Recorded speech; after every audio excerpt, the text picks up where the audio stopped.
Hello all my viewers, once again you all are welcome to your English class. I am your English mentor. I am Professor Neetu Ghai. You all know me well, and now again I am back with the noun topic. We have done some of the lectures of vocab, and I hope you have understood the new words and the vocabulary segment very well.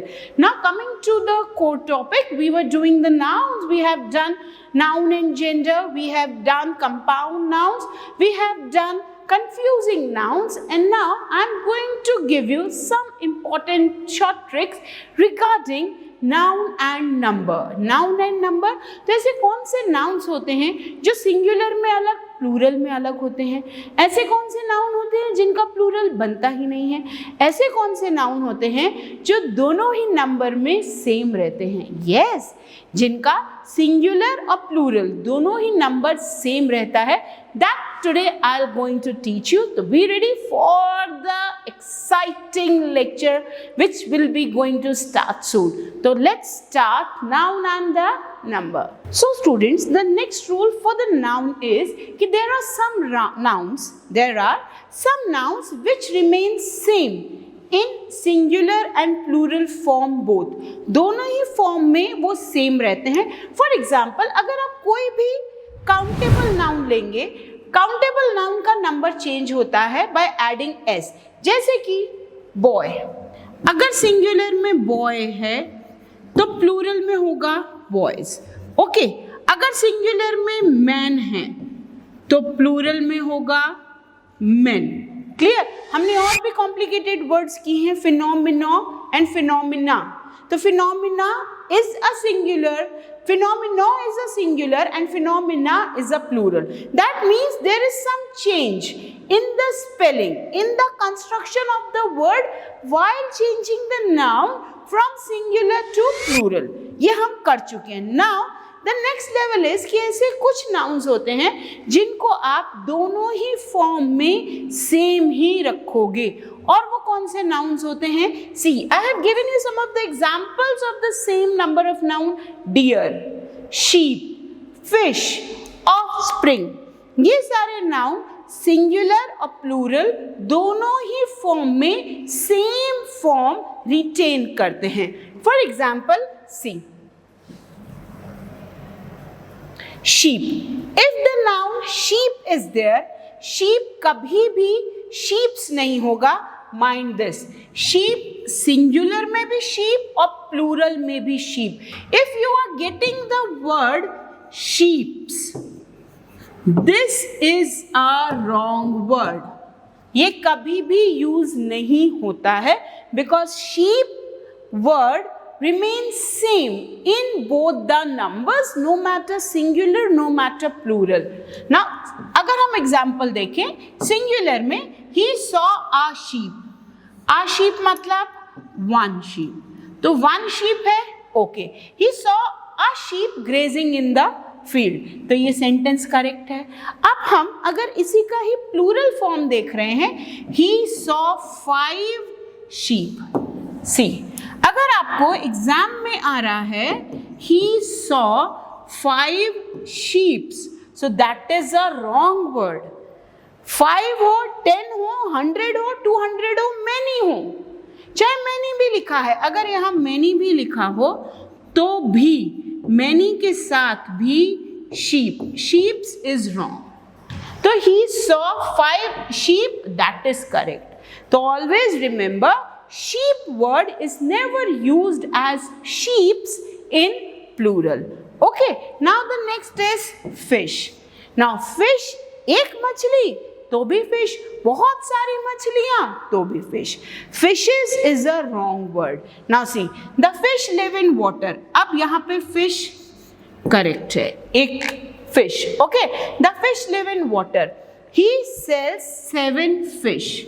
See, 7. I have knowingly written this in number so that it can be easily understood by you that these are 7 in numbers. तो चाहे 7 है, चाहे 10 है, चाहे 20 है, चाहे many है, तो यहाँ पर भी अगर आप many भी लिख रहे हो तो भी fish ही आएगा, fishes नहीं आता है. Is it clear? Okay, done. So it is many fish, not many fishes. Clear? So sheep, fish, they are never used in plurals. Okay. Now the next. And the third word is apparatus. Now apparatus. अब apparatus word आपने कहाँ सुना है? In the chemistry lab. Beakers, test tube, all these are the parts of apparatus. तो जब भी आप apparatus use कर रहे हो, apparatus को singular और plural दोनों ही form में same होता है. तो apparatus समझ में आया पहले तो होता क्या है? Okay, आप test tube use कर रहे हो, that is apparatus. तो he ordered the apparatus for experiments. तो जब उसने apparatus order किया है, singular में भी apparatus, he ordered the apparatus for the experiments, he ordered 5 apparatus. तो plural में भी apparatus, no change in the spelling. Always remember this. This is the most favorite topic of the paper set is यहाँ पर आता ही है question. So to make you confused, they can give these type of words, but you must not get confused. So fish, sheep, apparatus, they are never used in plural form. They remain in the same form even in the plural form. Okay, check out the next. And the next word is corpse. Now what do you mean by corpse? Corpse means organised body of people. तो singular हो तो भी corps, plural हो तो भी corps. Okay, तो singular में corps is an organised body of people, plural में the corps surrounded the thief quickly. Okay, तो जब भी हम पुलिस की बात कर रहे हैं हम तो भी कॉप्स की यूज करते हैं. तो कॉप्स सिंगुलर में भी सेम, प्लूरल में भी सेम. हम यहाँ पर सिंगुलर में कॉप नहीं लिख सकते और प्लूरल में कॉप्स नहीं. चाहे सिंगुलर हो चाहे प्लूरल हो, दोनों में ही कॉप्स आएगा, कॉप नहीं. क्लियर? ओके. आपने वर्ड सुना होगा कॉप्स. ये आपने वर्ड किसके लिए सुना है? ये आपने वर्ड सुना है पुलिस के लिए. Clear? So same, cops means police, means organised body of people for some mission. Okay, done with this? And the next is deer. Now जैसे fish, sheep, apparatus, corpse, this is the next in the number, that is deer. Deer मतलब हिरन. अब हिरन, एक हिरन तो भी हिरन, बहुत सारे हिरन तो भी हिरन. हिरन, एक भी हिरन, बहुत सारे भी हिरन. तो सिंगुलर प्लूरल दोनों में ही it will be deer and deers is a wrong word. Clear? Okay. He saw a deer, एक हिरन. He saw a deer in the park. Now deer are, plural है, आर लगा है तो भी डियर. तो deer are easy prey for tigers. What do you mean by prey? Prey मतलब शिकार. तो हिरन टाइगर्स के लिए बहुत आसान शिकार होते हैं. ओके, तो चाहे प्लूरल चाहे singular, deer will be in the same form in both the sentences. Okay, now the next. And the next is headquarters. अब headquarter नहीं होता. हेडक्वार्टर्स सिंगुलर में भी हेडक्वार्टर्स, प्लूरल में भी हेडक्वार्टर्स. हेडक्वार्टर नहीं. Okay, police headquarters. ठीक है, तो पुलिस का headquarters, army headquarters, navy headquarters, air force headquarters. तो हेडक्वार्टर्स होता है, they are never used as headquarter. Okay, now singular में अगर हम देखेंगे, it is the headquarters of the second army division. तो एक हेडक्वार्टर्स की बात हो रही है. जब हम प्लूरल की बात कर रहे हैं, द कंपनी हेडक्वार्टर्स आर. अब हमने प्लूरल की बात कर दी, तो चाहे सिंगुलर हो चाहे प्लूरल हो, headquarters will never be used as headquarter in the singular form. In both the forms, no matter singular, no matter plural, headquarters will be used as headquarters.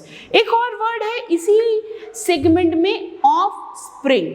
Offspring that means siblings.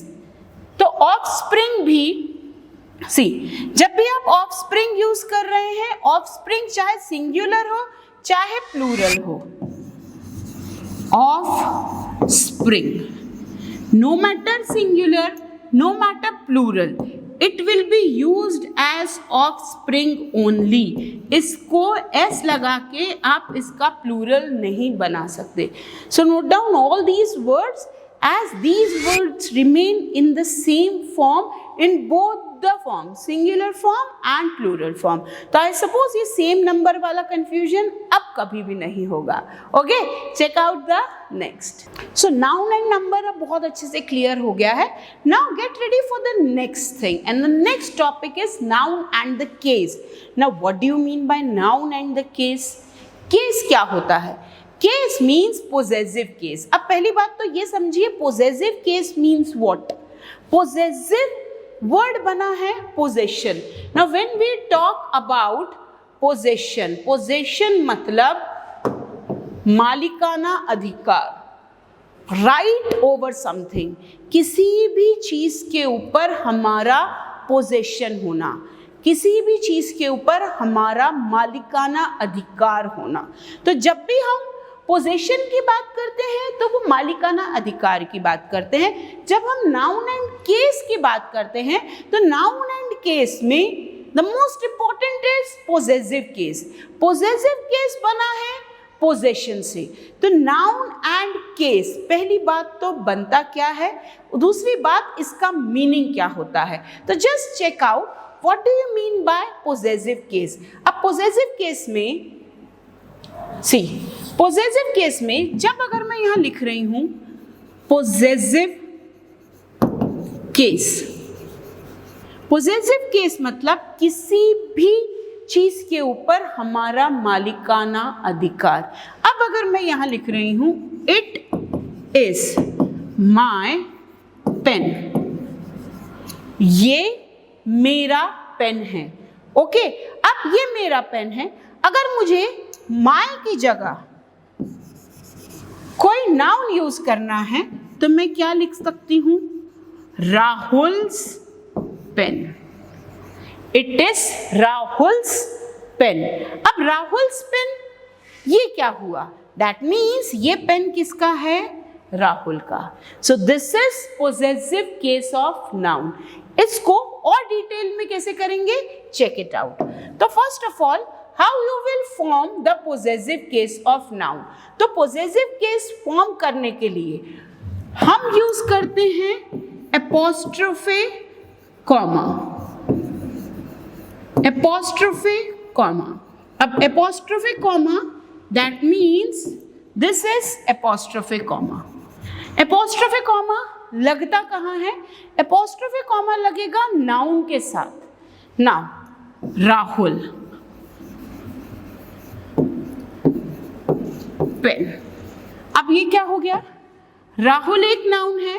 What is this, this is apostrophe comma and this is again a noun. तो ये भी noun और ये भी noun, ठीक है। When one noun shows possession over other noun, इस noun का इस नाउन के ऊपर मालिकाना अधिकार है।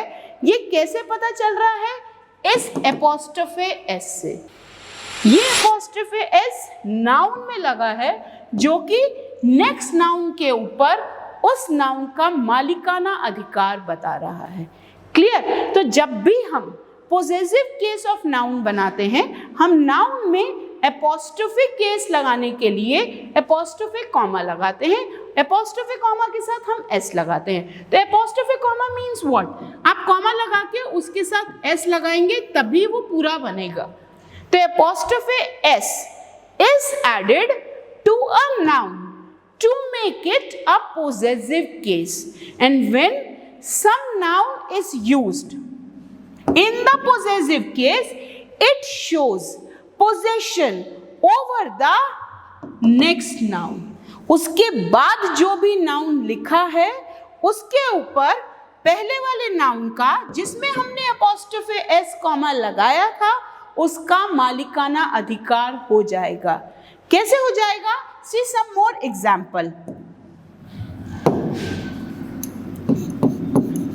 This is my father's car. अब ध्यान से समझो, फादर क्या है? Noun, apostrophe comma plus s which is making it possessive noun। ये पूरा नाउन है, पोजेसिव केस में है, apostrophe s लगा है। अगेन कार क्या है? नाउन। तो जब भी हमने किसी नाउन के साथ apostrophe s लगा दिया या apostrophe comma लगा दिया, उसके बाद आने वाले नाउन के ऊपर उस नाउन का मालिकाना अधिकार हो गया। That means possession over the noun. तो if the example is this is my father's car, ये मेरे फादर की कार है, तो दैट मीन्स फादर का कार के ऊपर मालिकाना हक, फादर का कार के ऊपर मालिकाना हक। अब हम जो पढ़ेंगे पोजेसिव केस में, how to make possessive case. अब पोजेसिव केस बनते कैसे हैं? पोजेसिव केस नाउन के हम पढ़ रहे हैं, तो अभी हम नाउन के पोजेसिव केस पढ़ेंगे। तो जब भी नाउन में पोजेसिव केस बनाना है, हमें उस नाउन में एपोस्ट्रोफे कॉमा लगाकर एस लगाना है, तब वो पोजेसिव केस बन जाएगा। हम इसकी डिटेल में पढ़ेंगे। तो क्या पोजेसिव केस हमेशा सिंगुलर नाउन के बनते हैं कि प्लूरल नाउन के भी बनते हैं? ये भी एक बहुत इंपॉर्टेंट टॉपिक है। सी, दिस इज माय फ्रेंड और फ्रेंड्स। फ्रेंड्स कार, ये मेरे फ्रेंड की कार है। अब सी, यहाँ फादर सिंगुलर, यहाँ फ्रेंड सिंगुलर, तो क्या सिर्फ एपोस्ट्रोफे कॉमा सिंगुलर नाउन में लगते हैं कि प्लूरल नाउन में भी लगते हैं? तो ये हम पढ़ेंगे in the topic noun and the case, and let's see what are the rules regarding noun and the case. Noun and the case समझने से पहले कुछ बेसिक। ओके, आपको पोजेसिव केस समझ में आ गया। अब noun and the case, total case कितने हैं? टोटल हैं 3 case, subjective case, objective case, possessive case. अब ये समझने से पहले बेस याद करो। When I taught you subject, verb and object, किसी भी सेंटेंस को कंस्ट्रक्ट करने के लिए सब्जेक्ट चाहिए, वर्ब चाहिए, ऑब्जेक्ट चाहिए। तो जो सब्जेक्ट है उससे बनेगा सब्जेक्टिव केस, जो ऑब्जेक्ट है उससे बनेगा ऑब्जेक्टिव केस। ठीक है, तो पहले ये दोनों समझो, उसके बाद पोजेसिव केस। अब सी, यहां पर राहुल हेल्प्ड रीमा। राहुल क्या है यहां पर? राहुल यहां पर है सब्जेक्ट। तो नाउन को कौन से केस में यूज किया जा रहा है? Subjective case. अब यहां राहुल क्या है? राहुल है नाउन। तो अब यहां पर नाउन का कौन सा केस है?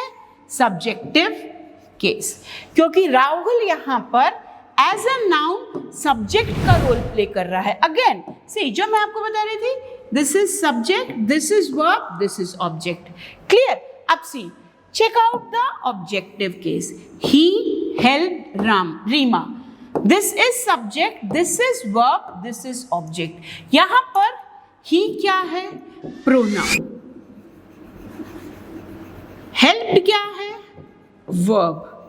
रीमा क्या है? noun, जो कि object के जगह पर है। That means Rima as a noun is playing the role of object. So whenever noun is in the object place, it become objective case. ये दोनों चीजें क्लियर हुई, सब्जेक्टिव केस और ऑब्जेक्टिव केस। अब आता है हमारा थर्ड, पोजेसिव केस, जिसकी की डिटेलिंग मैंने आपको अभी अभी दी। फिर भी check it out. This is Mohan's book. अब यहां पर पे अटेंशन। मोहन क्या है? नाउन। ऑब्जेक्ट क्या है? Book, which is again a noun. Now see, what is added here? apostrophe s, apostrophe comma. So whenever some noun is having apostrophe comma and it is showing the possession over the another noun next to it, it become possessive case. तो possessive case होता क्या है? जब noun में हम apostrophe comma लगा के उसको possessive case बना देते हैं तो उसके बाद वाला जो noun है उस पर apostrophe comma वाले noun का मालिकाना अधिकार. Clear? तो subjective case, objective case, possessive case. So today I have given you the basic of noun and the case. I'll give you some rules regarding noun and the case. I'll give you some of the tricky nouns कि उनको possessive case में कैसे use करते हैं. Along with that, I'll tell you कि plural noun के साथ apostrophe comma और s कैसे लगाते हैं. I'll tell you that also. So stay connected for many more videos regarding this complicated topic, and that also in the easiest way. So all this for today. Just stay tuned, stay safe, and thank you.